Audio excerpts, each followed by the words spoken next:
And welcome to the Breakaway with David and Fabian. My name is Fabian, and today we are going to go over the most pressing and current topics of the day. So make sure that you tune in all the way till the end. What's up, David? Absolutely. Well, today is the anniversary of October 7th, Yes, it is. the tragic terrorist attack that happened in Israel. And we're obviously going to talk about that, but also look at what is happening across college campuses, because the stuff that I'm seeing already, and it's only 2 p.m. Yep. It's crazy. Colombia, the usual stuff and whatnot. Usual suspects. These elite universities, right? Where all the kids' minds have been brainwashed. Elite universities. Yep. And we're going to compare exactly what is happening right now to what was going on if this would have happened a year after 9/11, essentially. Yeah. But also Trump held a historic rally, I would say, in Butler, Pennsylvania, which is the exact same location just a couple months ago where there was an assassination attempt on his life. And then we also are going to we're going to keep looking into, and if you haven't, make sure that you go and see our hour-long live stream from a couple days ago.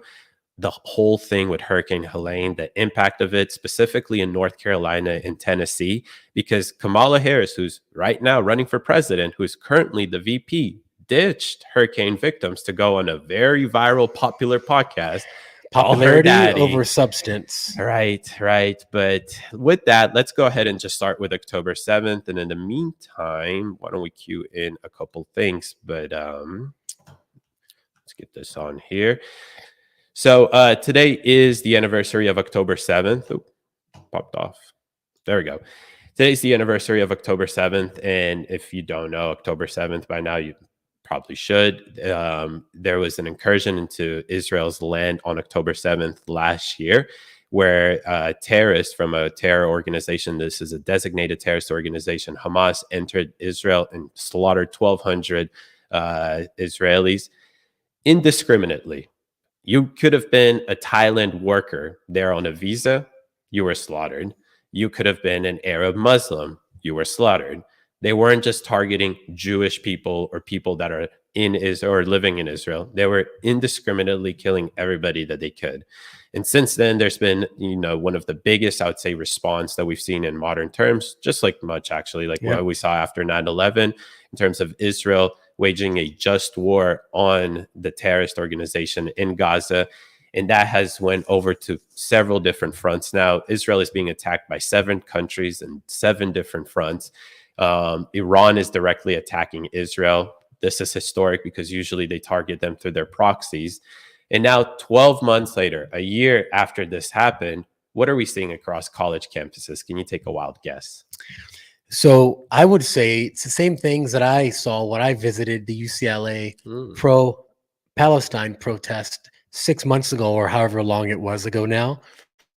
I would say that we're seeing some of the same things there. Would I be correct in my assumption? You're absolutely correct. It's the same old stuff, people going around chanting some crazy stuff, and we're going to look at these videos in a second. But yep, you're right. The encampments that we saw several months ago is exactly what we're seeing on the anniversary of October 7th. So I want just to paint a picture of what that looks like. For Israelis, October 7th was the same exact thing as for Americans 9/11 in terms of literally the amount of people killed was 10 times if we compare it, according to the population.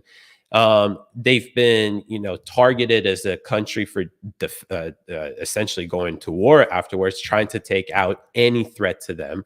And now on the anniversary of this horrific massacre, people across the country, students, mainly students across the country, joined with their staff, are going around chanting Antifada is the solution. For the people that don't know Antifada, it's a deadly, essentially, time against Israelis where I was living in Israel at that time, and buses were just blowing up randomly. Pizzerias were blowing up randomly. That is what Intifada was for us. So that is what people are going around college campuses doing right now. So I want to actually pull that up because these videos are crazy. Let me enlarge this a little bit. Bring them home! Bring them home! Bring them home! Bring them home! Bring them home! Bring them home! More of what we witnessed on October 7th. Let's ensure that we honor those who have suffered, not only by memory, but by standing up together to ensure that the future is different. We have to work towards real peace, a peace that doesn't come from science. Yeah, so you literally have them going around chanting on October 7th, Intifada is the solution, from the river to the sea, all the different buzzwords that we've heard for a while. I just wanted to, compare it to what it would have looked like if this was a year after 9/11.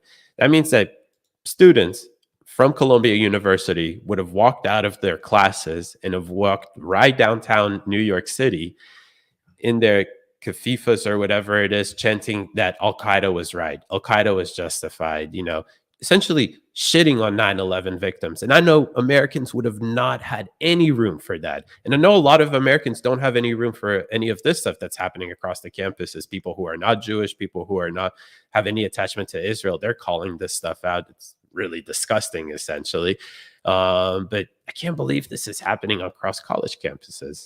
Yeah, and the thing is, it has been hijacked, as many protests and riots are, by the left. All over these protests, you see Socialists for America, the Communist Party of America.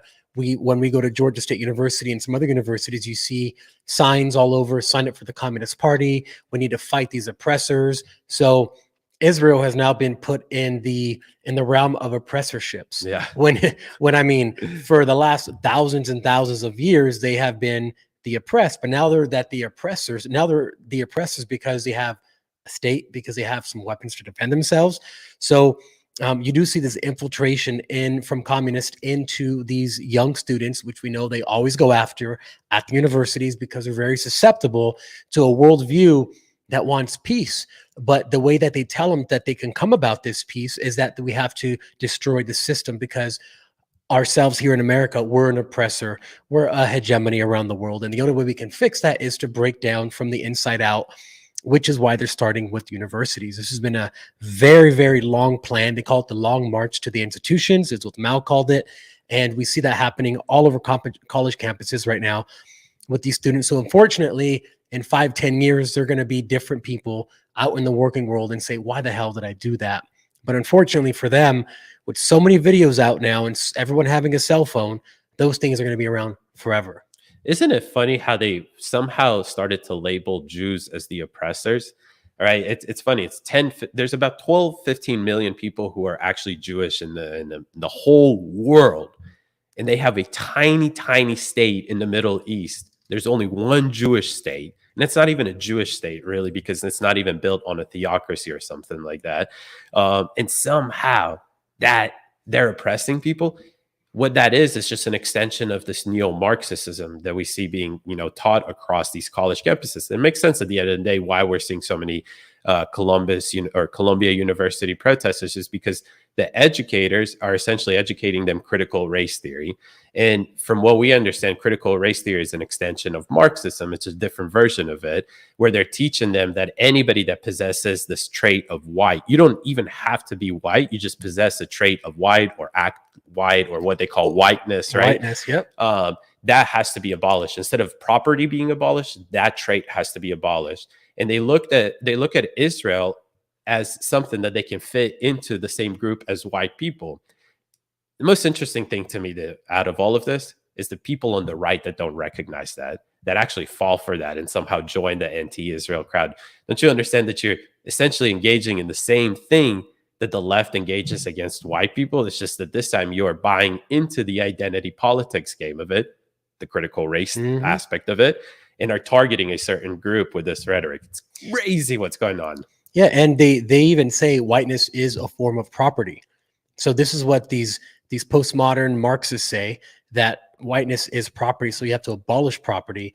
And if they can get you to abolish that type of property, next in line is what the Communist Manifesto says the entire point of communism is to abolish all personal property. So we see this on a smaller scale. It's like, Diddy's in the news right now.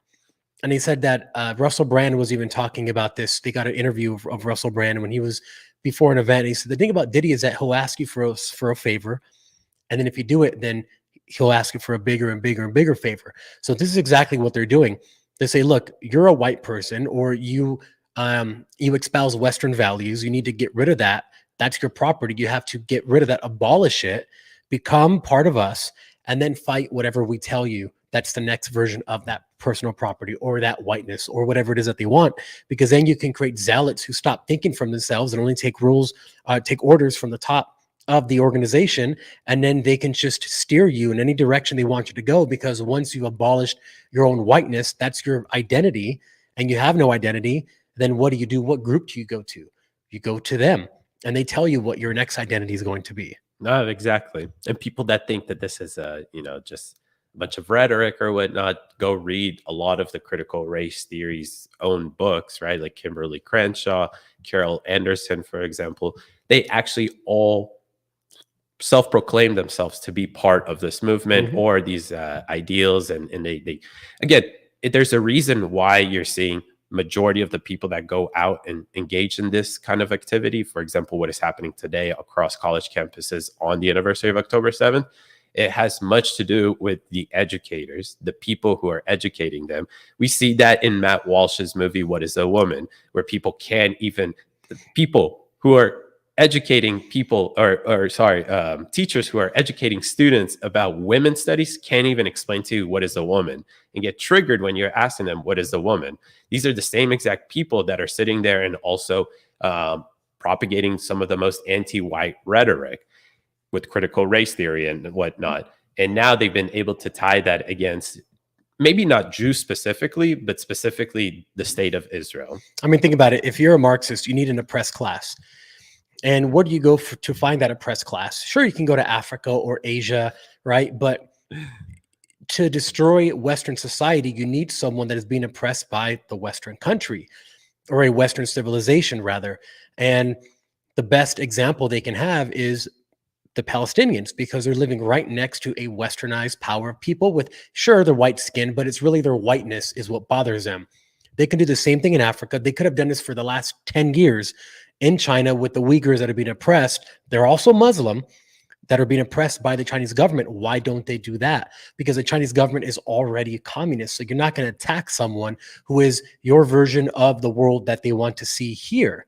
So the only place that they can theoretically find those people is in Gaza. And James Lindsay has a very long podcast interview with a gentleman talking about how there have been Marxist philosophers going to Gaza for as long as since Israel has become a state in 1948, working this to make sure that this is something that they build up and can point to them and say, those are the oppressed people. So because they're oppressed, we have to destroy all of Western society because look, it oppresses people. Yeah, exactly. That you summed it up perfectly. And I wanted to mention something. You pointed out they're called Uyghurs, right? Uyghurs in China, which are Muslims that are being essentially put in concentration camps, labor camps. They're being segregated as well. Not only that, but they can't even procreate. They have limits on if they can have babies or not. They're in open air prisons. Their children are taken away from them to be indoctrinated by the state. They're massive. You could see people coming up with cameras to these schools of children practicing communist chants out in the open. And that's actually this not ability to, essentially to have families or to, procreate, all of this stuff. That's exactly where the laws that were put in place in Nazi Germany.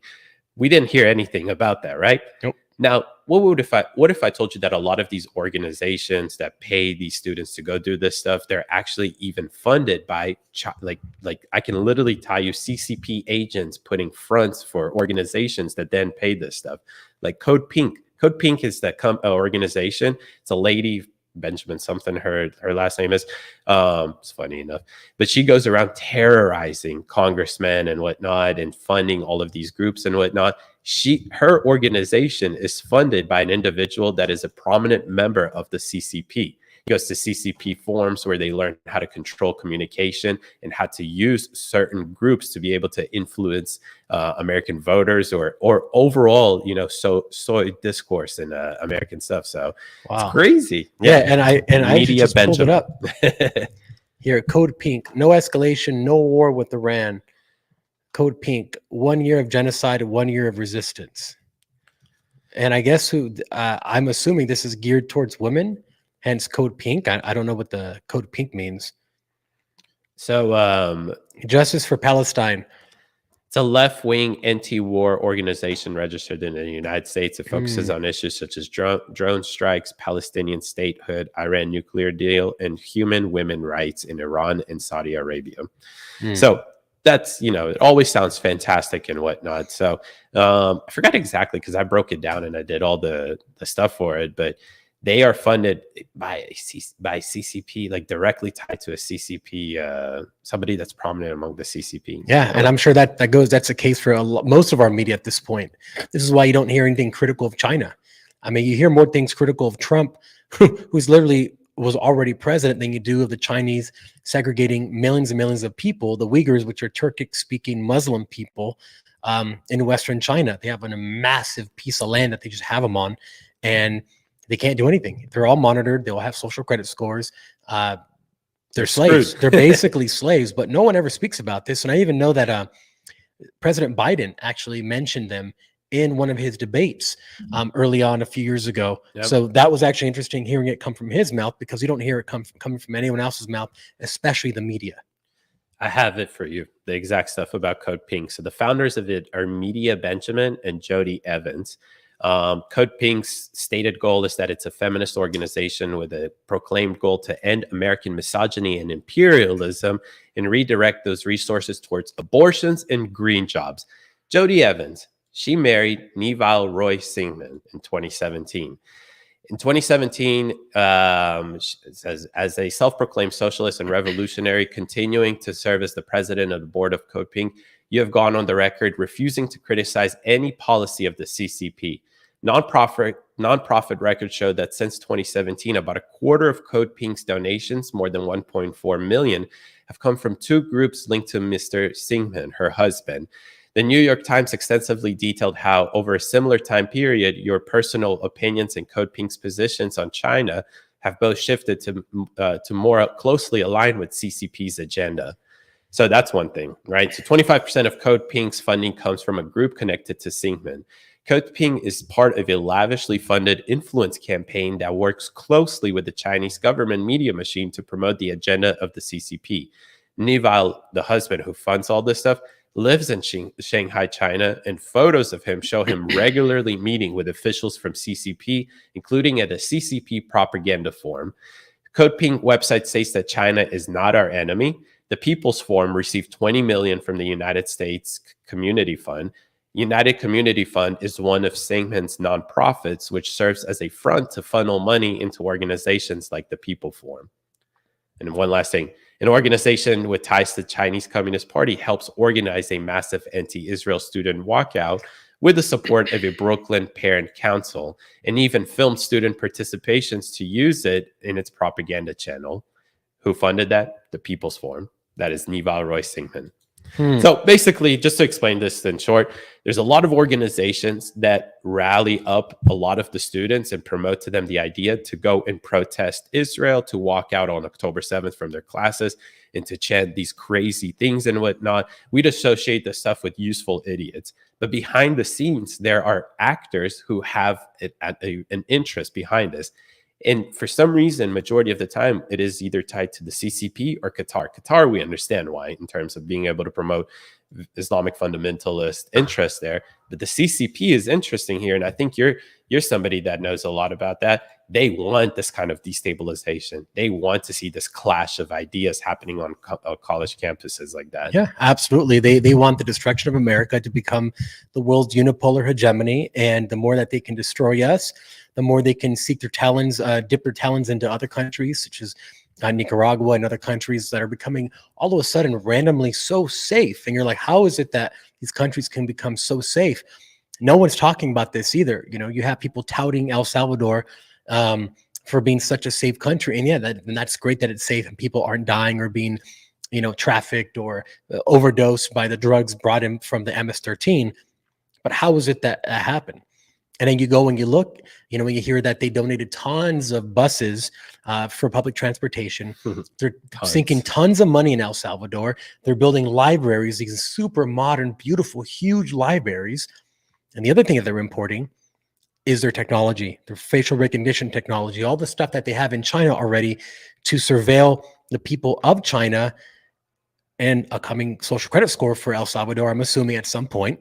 But they're able to sell all this technology and say, look, you want a safer world, use our technology. We already know that Huawei is not being allowed to be sold here in America, Huawei Technologies, because it's a Chinese company and they found spyware in the hardware. So they stopped allowing it to be sold. So that's just what we've found. What else do they have in their products and hardware that they create that is going all over the world, that's feeding all the information back to China? It's just like TikTok. This is, TikTok, all the data goes to, supposedly doesn't go to China, but it's owned by China, ByteDance, which is a parent company of TikTok.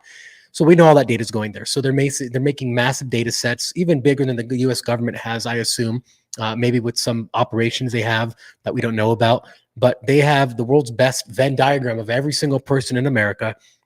And then they can use that to stoke chaos, to stoke fears, to stoke division, with the ultimate goal of breaking down America.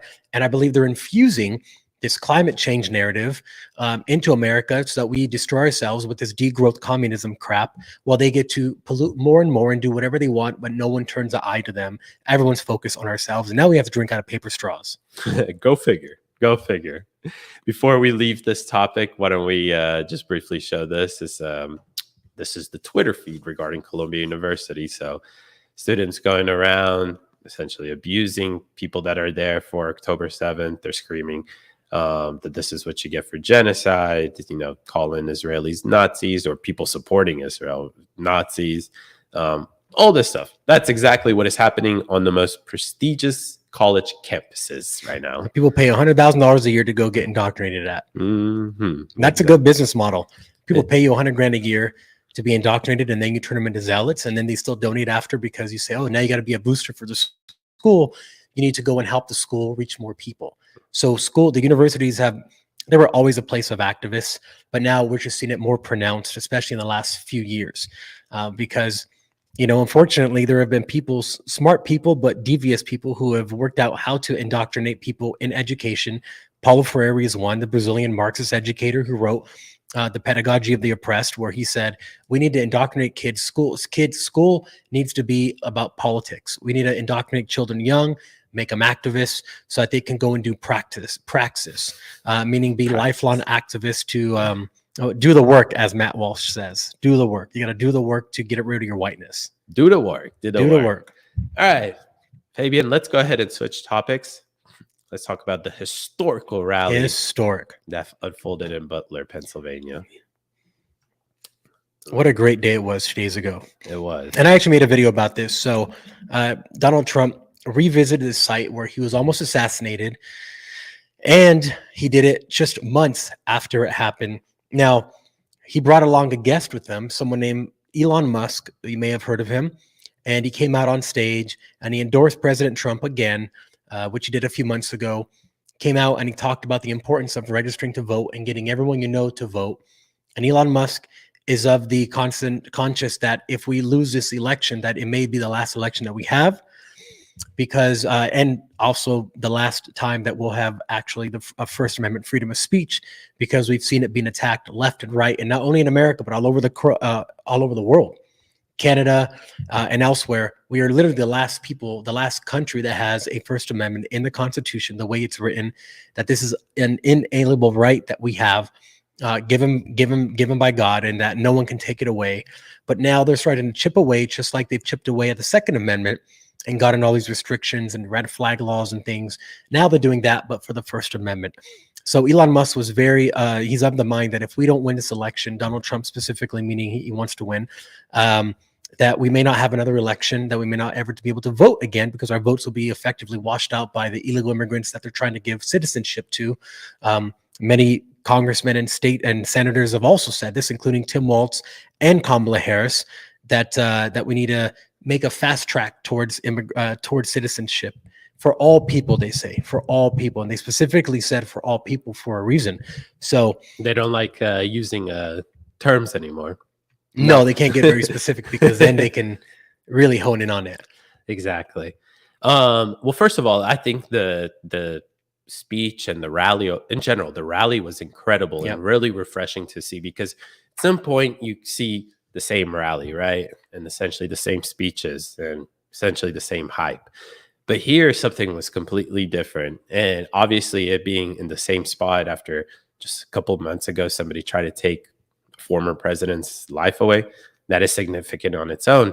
But the very own fact that Elon Musk was there and he went on stage, because I think people forgot that immediately after there was an attempted assassination on Trump right there in Butler, Elon took it to Twitter and said, I'm endorsing Trump. Yep. That's it.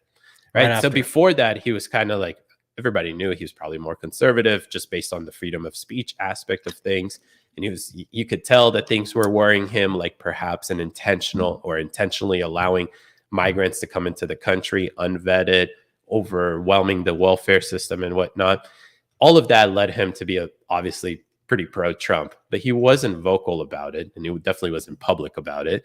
But that led him to become public. And here he is almost 3 months later, taking the stage to say all of this stuff is incredible to see. It's very refreshing.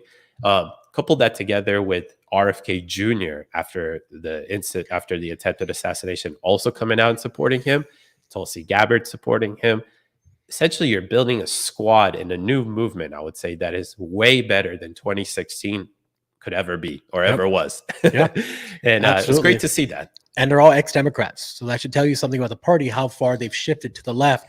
When you have classic Democrats leaving the party, we talk about this a lot, how Tulsi Gabbard was a vice chair of the DNC. RFK, obviously, he's a Kennedy, so we know what that means for the Democratic legacy. And they're leaving, they're splitting away, they're breaking away. One might even say, like the name of our show, Breakaway, because they see this despotism, this just insanity from the left. And I think the Democrats need to get a resounding ass whooping on November 5th to finally realize and say, okay, look, we tried it for 4 years, it didn't work. We need to get rid of these extreme policies and then kind of go back to what it means to be a classic liberal or a classic Democrat. Which they'll never do. That's what I was going to say. Would that even happen? I don't think so. I think we're too far, now. But hopefully they, cast off some of those more extreme positions. But I don't believe it. So I hope it, but I don't believe it. And this should be a good message to you conservatives at home, because look, we were able to sway Elon Musk, RFK Jr., again, part of a Kennedy family, Democrats, historically Democrat family, Tulsi Gabbard, and many more Democrats that locally switched from being a Democrat to a Republican without having to play the Democrats' game. We didn't have to persecute our political opposition. We didn't need to frame our political opposition, people that we disagree with, our own freaking neighbors probably, as some sort of enemies of state, to be able to win elections or to at least sway over Democrats. So hopefully people learn. The more we become the more that we show that we are the party of common sense and that we are not willing to play the dirty Democrat political game, the more we'll be able to sway more people like Kennedy's, Tulsi's, Elon Musk's, all of this stuff. Yeah. I mean, just go back to good old American constitutionalism, small government, limited powers, and just rely on people to be people and to help each other and have community. So imagine a world like that. Imagine. Well, I want to show you guys the amazing effect of that Butler rally. Fabian, I had told you, I don't know why they're doing this. Nothing that a rally can do to really sway new voters or stuff like that. I was wrong. And I like it when I'm wrong. I come on here and I say, I was wrong. Shout out to our friend Austin Adams for posting this incredible video. But just to show you what the poly market has looked like leading up to that Butler event. So as you can see, there was the debate. There's the vice presidential debate. Nothing really swayed anything, just as much as that right there. Look at that. Today, look at that. It just completely went up. Huh? It looks like this is tied, it looks like, with his historic highs back early September, which is interesting. It is. It's fantastic to see, honestly. 40. So if you're listening, you can't see it. It's 53.8 for Donald Trump and 45.7 for Kamala Harris. So these are poly marketers, people who are actually betting with their own money. So many people feel, myself included, that if you're betting with your own money, then this is a very accurate poll because people are actually using their own money to bet, compared to a Democratic or just any poll that polls Democrats or Republicans. They all have their own ways to do it. Some can be skewed. They can continue to interview the same exact people over and over again to say, oh, did you change your mind now? So those are flip-floppy voters. So things are looking good, but we know that the left has a trick up their sleeves. We don't know exactly what it is, but make it too big to rig. Is it a hurricane? Could be. We never know. At this point, nothing is off the table. Who knows? Yeah. What kind of other October surprises are we going to have? It's only October 7th, so we still got 21 days or so left in the month for some weird stuff to happen. It's a lot that could happen, but I don't necessarily think that anything crazy like the Hillary Clinton re-indictment or re-investigation, right? I don't think something like that is going to happen. Was there an October surprise in 2020? Oh, well, there was supposed to be the Hunter Biden laptop, but they censored the crap out of that. So who knows? I mean, like, obviously people are flirting the idea on Twitter. And you and I talked about that, about it being the hurricane, right? But then I just asked, like, well, if it was the globalists that were doing this or whatever, why would they want to damage Kamala Harris or the current administration? Because the current administration is the one that's going to look bad in the case of a terrible response like the one we're seeing in North Carolina and Tennessee. You brought, or not you, I don't know, but what we've seen on Twitter is that, like, well, they're targeting, or at least where this is making landfall, or the areas that are being damaged are predominantly Republican areas. So I don't know. It's an interesting month. It's an interesting month. That's all I'll say. I'll give you that. It is definitely an interesting month. So yeah, this is definitely not like any election we've ever seen. Mm-hmm. We don't know if we hope that the presidential candidate for the Republican Party is still going to be alive by the time the election comes. There are people who are trying to change that from happening, from allowing him to live, which is actually pretty crazy. This is a lot of things happening right now. So we are here to put this all into perspective for people and to try to make sense of it as much as we possibly can, because there are a lot of forces at play, a lot of people who have been called out to be exposed once Donald Trump becomes president, including the deep state and all the bureaucrats, the CIA, the FBI. So there's people who want to make sure that that does not happen because they are comfortable. They don't want to lose their power, their influence, and their ability to shift the government and to essentially run things. And there's the other, the person running against the incumbent vice president is saying, we're going to change all that. So it's going to be an interesting rest of the month. That's for sure. Definitely. Let's look at maybe some more polls before we shift gears to the Hurricane Helene thing. So, or what Kamala was doing during the Hurricane Helene. So, but yeah, this is New York Times. Oh, perfect. Yeah, make sure that you don't subscribe to the New York Times. There's no reason to pay $1 a week when you can get amazing news like the breakaway news on a daily basis for free. Just free. All we ask for is that you like, subscribe, and share this with a friend or two, and that'll really help out. But all right, this is New York Times. New York Times is in those top 7 pollsters that are definitely. Let's see. How's that looking? Much better. Look good. North Carolina. So just so people understand, all Trump needs is Georgia, North Carolina, and Pennsylvania. He doesn't even need Arizona. North Carolina is looking pretty good. Just want to remind people that western part of North Carolina is one of the most damaged, impacted areas from Hurricane Helene. We've done an extensive live stream covering that. So that may play a role into how North Carolina in general votes. Mixed, reports of what's going on. Obviously, the governor, he's a Democrat. He's saying things are fine. The National Guard is making promo videos of them doing stuff. People on the ground are reporting things differently, saying everybody's leaving us dry. Things were actually better when FEMA wasn't even present. Helicopters not being able to access and provide resources. I'm sure that is all going to play a key role into that. I want you guys to look right beneath that. Georgia, Trump is up by 2 as well, 49 to 48. That sounds like +1, but for some reason it says +2. It might be like 1.9 or something like that, right? Probably more than 1.5. In Pennsylvania, it's showing that Harris is leading by less than 1. So it's going to be a tight race regardless, but these are the 3 most important states: North Carolina, Georgia, and Pennsylvania. This is the path to winning the White House for Trump. Again, you don't need Arizona to win the White House. It will help. It'll definitely help. You don't need Wisconsin. You don't need Nevada. You don't need Michigan, meaning that Kamala can literally win Wisconsin, Nevada, Arizona, and Michigan, and Minnesota, and all of this stuff and still lose the election. So, Wow. yeah. And these are polls from made by the New York Times polls. So just so you guys are aware, I wouldn't trust this more than I wouldn't bet 2 cents on this thing. But the fact that even they're showing Trump leading is a positive sign. Funny enough, you would think that with New York Times, but they've done a better job than 90-something% of the other pollsters when they poll Trump supporters, because the problem that a lot of pollsters have, and they had that issue in 2016, which is why they had that terrible year for them, is because they didn't know how to actually ask the question and target a actual Trump supporter or Republican. A lot of the silent majority, right? The New York Times, they actually adjusted their stuff. They work with Siena College, and they've done a really good job of actually being able to determine and find these true Trump supporters and not underscore the Trump vote that's back there. So you're looking at a pretty accurate stuff. But again, you said it perfectly. The New York Times it's an extension. It's a tool of the left, of the Democrats. They use it, right?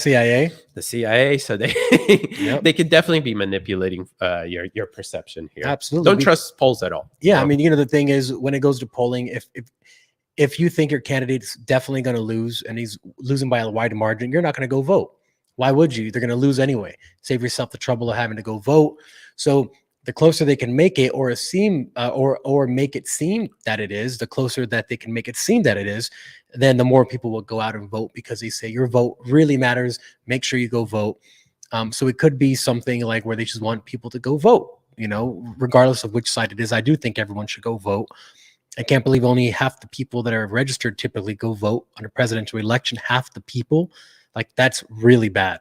That's really bad for a right that people died to make sure that you had, and people don't even vote. It's really incredible to see things like that. But yeah, it's going to be a long month, and we shall see. We're less than 1 month away, from the election. So I don't know what's going to happen, but I hope something good for our side does happen bring civility back and get rid of all that pink hair dye that's making so much money with these lefties. Yeah, I was going to say, what is the point, though, at the end of the day, when we have stuff like what we learned in Arizona or in California, right? We obviously just saw California, was it Newsom? Did the state legislature pass the bill and then Newsom not sign it or whatever? Which one? The one where they mandated that you have to show an ID to vote.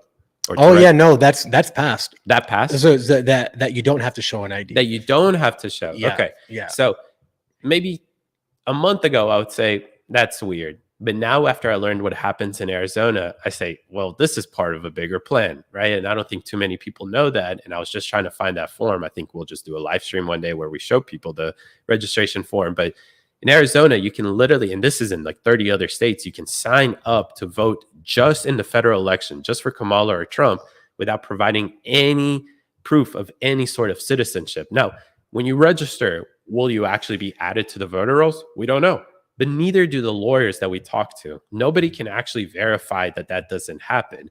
And guess what? Once they cast the vote, you can't even then go back and check if this individual is ineligible to vote in the election and just use this loophole. Again, it's a federal form that you can sign up to vote for a federal election without any proof of citizenship. Crazy. Yeah. And, we asked Ryan Heath, the constitutional lawyer who we interviewed last week, about do they have the ability to go and check to make sure everybody voted was of legal status? He says, no, there's really no way to check that. It's just too many people. There's too many people voting. You don't have the manpower to do it. So that's really interesting. So that's why, I like Trump's too big to rig statement, because you just got to make it too big to rig. And even Elon Musk said something very similar. He's like, we just have to make sure that no matter what funny games they play, that they can't play it enough to change the outcome of the election. So that was interesting to hear. Yeah, absolutely. Absolutely. Why don't we move to Kamala?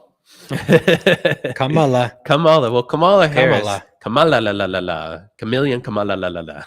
Well, I don't know. We're told at least 5 times every night that we don't say her name correct. And then the person doesn't say her name correct, which I find hilarious. Yep. But besides that fact, What has Kamala Harris been up to while victims in North Carolina, Tennessee, Florida have been struggling with Hurricane Helene's impact? Very simple. She decided to do two things, Fabian. Number one, she decided to go on a podcast, a very viral podcast, but not a Joe Rogan or Patrick Bet-David or Sean Ryan type of podcast, or the Breakaways podcast, which we always invite her to come on. She can come on. There's a seat right there. Right there. You're more than welcome to come anytime. She decided to go on a podcast called Call Her Daddy. And the type of stuff that they discuss on this podcast is like, how did they give oral sex, or how did they choose the man that they, decide to do this with, or whatever. So this is the podcast that she decided to go on. Instead of, she went down to certain places and visited the places, but she's currently the vice president. She should be probably coordinating with the Department of Transportation and probably FEMA how to bring more resources to the area. Why aren't certain private helicopters that aren't part of a verified vendor or part of the federal agency allowed to actually help in the rescue mission, or to bring at least resources to the area? Instead of doing all of that, she went on this podcast called Her Daddy. And I do have a clip that I want to play from there. So let's see. So first of all, before we play that clip, I just want to read what Colin said. So always Colin, he puts up the great tweets out there. He says, Kamala Harris's appearances on Call Her Daddy turns into a massive flop, as the YouTube segment barely received 100,000 views. How many people watched Trump's Butler rally, by the way? So right now it's over 1 billion impressions. 1 billion impressions. Listen, Over 1 billion impressions. Kamala can't even get 100K views on what is considered to be one of the most viral podcasts. I believe it's number 5, number 3 most viral podcasts in all categories. So she wasn't able to get 100,000 there. YouTube has 4.9 likes and 11,000 dislikes. So maybe this was a campaign by Trump supporters. But regardless, if you wanted to hear Kamala, you're a Gen Zer that loves Kamala, you went on there, and only 100,000 of you guys saw this stuff. So wow. Why don't we roll this clip real quick? The first comment on the YouTube video. What is the first one? It says, I grew up in a middle-class family that was unburdened by what has been, because I have a theory about a theory that coconuts can be fermented. Oh man, that coconut comment's gonna always hunt her. Oh yeah. All right, let's see this. Daddy gang, to put it in our TikTok terms. I have seen girls on the street walk up to men and be like, do you know where a tampon goes? Do you know how many tampons we use? Do you even know how, do you know what a X or Y or Z is of a part of our, and they don't know the answer. I was the first vice president or president to ever in office go to a reproductive health care clinic, ever. Daddy gang. Some more word salad. What? Her infamous word salad. But Fabian, I also want to pull up the New York Post. That is wild. I don't even know what to say about that. And now, well, I mean, if you think about it, she's going on there for one specific reason only, to get liberal women to go out and vote for her, because that is her voting block. You have soy boys and you have the liberal women. And obviously this podcast, I assume, is the vast majority of listeners are women, obviously. So she's going there to make sure that these people, the Taylor Swifties, go out and vote for her. You know, it's bad when your own fans who the way Alex Cooper started is that she was part of a podcast that was really popular on Barstool Sports. So imagine the people that were watching Barstool Sports, like her podcast on there. They shifted when she got that great deal with Spotify, dipped out, made her own show, Call Her Daddy. So the same people that probably were watching Barstool Sports podcast with her are probably watching her there, right? These people aren't probably your progressive people that love like political correctness and 80 billion pronouns and whatnot. Well, Call Her Daddy fans are blasting Alex Cooper over Kamala Harris's interview. Feels like propaganda. The Call Her Daddy host Alex Cooper enraged some of her fans over the weekend by dropping a surprise interview with Vice President Kamala Harris. The podcast Instagram account posted a teaser. However, some Daddy Gang members were not pleased with Harris' appearance on the show and flooded the post comment section to express their frustration and criticize the show for getting political. One of my most favorite podcasts, and now I'll never listen to it again. Unbelievable. One user commented. Yeah, this comment on this video is wild. It says how to answer questions like Kamala. Step 1, repeat question out loud. Step 2, say the question is important. Step 3, say you take the question seriously. Step 4, try to make an analogy to your childhood. And step 5, offer no solutions and don't answer the question. The end. Sounds about right, Fabian. Yeah.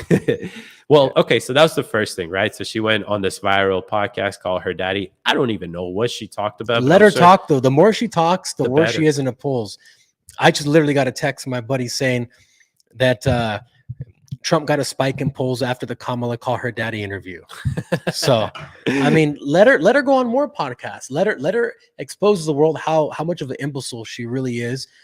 I think let her out of the gates. Sure, go do these podcasts. Go talk about things that no one cares about being the first vice president or president that visited a reproductive center. Like, what does that even mean? Now, we know she's bantering to one type of person, which is the female voter who thinks abortion is the number one issue, which is over 50% of the female vote thinks that abortion is the number one issue compared to men. And the number one issue is the economy. It's how complacent and how comfortable we are that we need, so we can focus on, oh, well, my right to choose is more important than anything. That's always funny, right? More than anything. More than anything. More than eating, breathing, drinking water, and everything, except when it comes to vaccines, except when it comes to the draft. Then there's no bodily autonomy on that. Yeah, you said it right. Well, she didn't just go and call her daddy and, kick the can down the road to whoever it is that's they're thrown under the bus with the whole response when it comes down to Hurricane Helene. She also decided to go do a rally, which is fine. I understand you're running for president, but who does she do the rally with, Fabian? Miss Dick Cheney's daughter. Oh, Miss Dick Cheney's daughter. Mr. Shotgun to the face himself. That's right. So apparently Democrats are all on board now with the Cheney family. Especially, I guess, 2004 Democrats. Ooh. Apparently they're just sitting there and saying, you know what?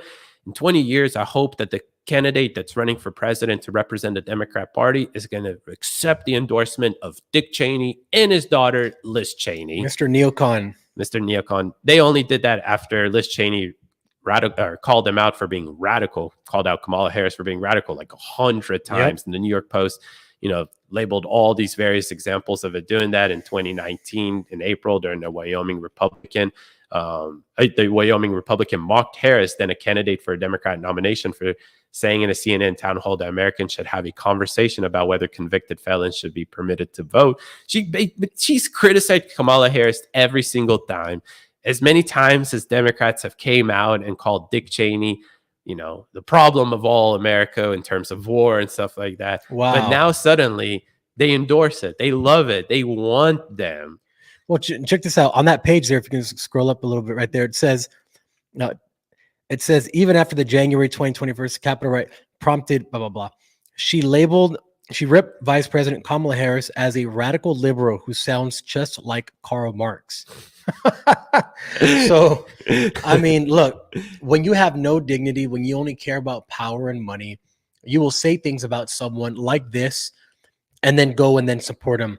Because at the end of the day, most of these politicians just care about power and remaining in power and influence and making money. So you can see someone who has zero morals, because if I'm calling someone a literal communist, the father of communism, if I'm saying they sound just like Karl Marx, and then I go endorse them, what am I really doing? Right? Like, what am I really endorsing? Am I endorsing the person who I said has an ideology that will literally destroy America? And why am I doing that? Right? If you're about American freedom and you're saying this person is the embodiment of communism, and then you go endorse her and you do a rally with her, then what does that say about the moral integrity of the person who's endorsing? It's about the same amount of morals that the individuals that we debate on TikTok have We asked this a lady the other day. I asked her, if you had a crystal ball and you could see that Kamala Harris's policies will directly negatively impact you, your family, your neighbors, your loved ones, would you still vote for her because you don't like Trump? She said, absolutely. Yep. So yeah. And just to put it into perspective to her, I told her that means that your hatred for Trump supersedes the negative impact that policies have against you. Liz Cheney is the perfect representation of that. Yep. If you're going to call Kamala Harris, even after January 6th, a byproduct of Karl Marx, that she's just like her dad, a Marxist, that everything she's going to usher in is going to bring us a communist government and all this stuff, and then yet you go and endorse her, that means that your hatred for Trump supersedes the very own policies that are going to be implemented by the individual that you will put in place, that you'll vote for, that then they will put in place that will negatively impact you. Charlie Kirk actually said this perfectly, and he referred to Gulag Archipelago. What is it called? The Gulag Archipelago. Gulag Archipelago. That at some point, what that means is that your own ideological drive supersedes reality. And that is a scary place to be. But that's what they want you to be. They want you to focus on the ideology. And this is why, again, they have the campaign of joy, because it makes you focus on what they're telling you to focus, this reality that actually exists in the real world, and not focus on everything objective happening in real life. This is how they're able to get you and sway you and say, don't worry about inflation. We're more equal now, right? Equity is higher. Even though GDP is down, even though degrowth economics is taking hold and we're shrinking as a country and China's getting stronger and we're destroying our country, don't worry, because there's joy in the air and it's palpable. You can feel it. And they indoctrinate people into really thinking about that. And this is what happens when you have no worldview, or where your worldview has been stripped of anything cognizant and you really don't know what you're doing. You're just following this group, but you don't even know why until they tell you why. Yeah, my new favorite one is that 15 million new illegal immigrants in your country in the last 3.5 years. That's not a problem. You're being racist if you think that's a problem. All that is inclusive integration. There you go. Absolutely. What kind of joke is that, right? And that all builds off the same idea that it's all joy, all feels good. If you just label a significant problem as something like inclusive integration, then 50% of these useful idiots are going to buy into that and be like, oh, so if you're against illegal immigration, if you're against borders, it's simple. You're just racist. You don't want inclusive integration into the most diverse country in the world already. Why don't, I have a question. All these countries that they constantly talk about, like I'm specifically talking about socialists who don't want borders, and then pinpoint to like Finland or Sweden, your favorite country, as an example. Did you guys check how diverse that country is in the first place? Yeah. Go advocate for some inclusive integration there, which is already impacting them negatively there. We can go on a tangent to talk about that. But. Yeah. And so one thing I did want to point out is, we were talking about how they say, oh, if you don't want inclusive integration, then you're a misogynist, racist, xenophobic, etc. Here's what they actually do, and I want to put this up for everyone to be able to understand how Marxists advocate for things. So it's called the Darvo Tactic. The Darvo is deny, attack, and reverse victim and offender roles. It's a manipulative tactic used by people who have done wrong to avoid responsibility for the action. It's often used by perpetrators of domestic abuse, sexual offenders, and psychological abusers. Now, here's the way it works in the realm of politics. You introduce this heinous new way of doing things, right? Let's say girls and boys bathroom, boys and girls bathroom. And people obviously are going to say, you know what, get mad. That's not right. Maybe, maybe yell, things like this. So the Darvo system is you introduce this radical new way of doing things, and then you attack the person who is attacking you. You say, why are you getting so emotional? Why are you so triggered? People don't like what you're doing here. We need to just talk about this like regular adults. So you take the issue that you brought up, and now you make the person who's going against it as the person who's radical. And then you try to shift, because people don't like conflict.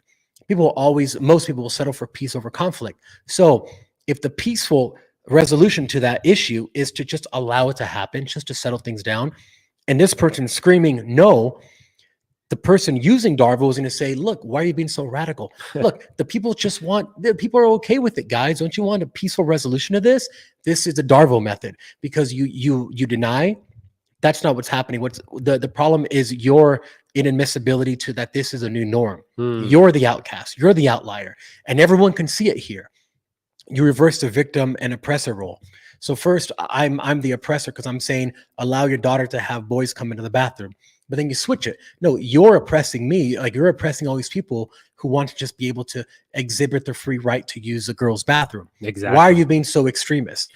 And this is the Darvo method. So when you see this, just recognize it. And for what it is, they want you to shut up, self-censor yourself, and they use other people and try to sway them against you. It could be friends, it could be families, to get you to go along with what they want.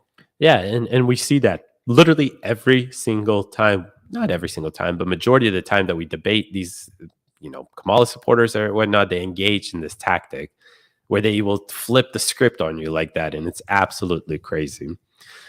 Fabian, we've talked about a lot, and it's been almost an hour. And folks, thank you so much for joining us at home. Make sure that, again, that you subscribe, like, share this. It really helps us fight this censorship that we're experiencing across all platforms. Make sure that you follow Fabian and myself on all of our social medias. Mine is David_KHAIT. What's yours, Fabian? It is Fabian Lux. You can see it down in the ticker there as well. Look at that. Yep. Very easy for you to find us. Yeah, guys, thank you so much for sticking around. And make sure you share this with people who you want to illuminate things that aren't really talked about on the mainstream media. This is why we're called The Breakaway, because we break away from what the mainstream media is talking about, and we get into the nitty gritty and tell you exactly where it's coming from and what it really means. So thank you. Absolutely. Thank you. And just real quick, one more thing before we sign off. We were supposed to go to Orlando this week and be part of a crazy conference, Public Square Conference.